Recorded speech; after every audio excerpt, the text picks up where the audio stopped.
I think when it comes to deciding when you want to fight, you need to understand your personality type. And then I'd say the other thing that would indicate that you're ready to fight would be that if you don't feel like anything too much in your training anymore pushes you outside of your comfort zone too much.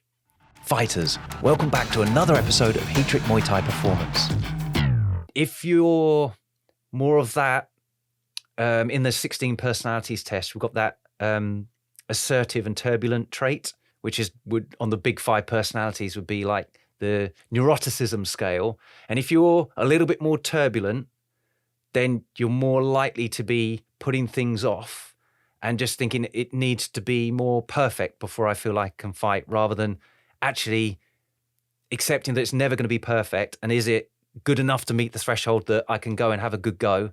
And it doesn't even matter if I win or lose. It's about getting in, having that first fight and learning from it and then adjusting, because that's when you really start making progress, because it informs your training then what you need to work on. So it's knowing where you are on that assertive turbulence scale, and tend to be, unless this is like a 9 or 10 out of 10, I don't go. It's like if it's a 7 or 8 on your scale because you're a bit of a perfectionist, then it's probably good enough for me to go. I've got to realize that about myself. Other people will be less perfectionist anyway, and they just go anyway.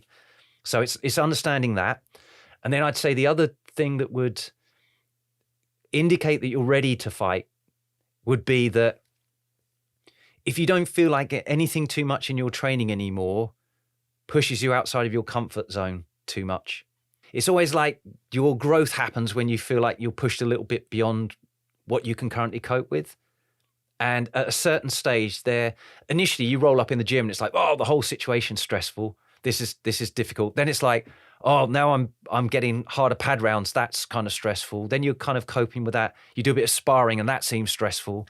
Then sparring seems okay. And it's just like, nothing really gets me that little bit anxious.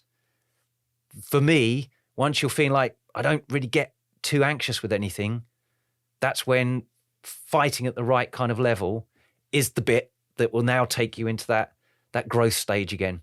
And that's when you need it, when it's starting to feel a bit like it's all just a little bit too comfortable. I need to feel like I'm pushed. The flow research says like 104% of what your current ability level is where you'll find your maximum flow, and that's where your maximum growth is. So when it's a bit 4% beyond what you can cope with, more than that becomes anxiety, and you pan anyway. It's overwhelm. But yeah, if your training feels like it doesn't take you to over 100%, 104%, something like that, then I would say it's time to start looking for a fight and picking a relevant fight for your level and all the rest of it, and take it from there. Thanks for listening. If you found this valuable, please like, subscribe, and share with someone else it could help too. Please give the podcast a review or comment below. We'd love to hear from you. As always, you can visit heatrick.com for more Muay Thai performance podcasts, videos, articles, and guides. Catch you next time.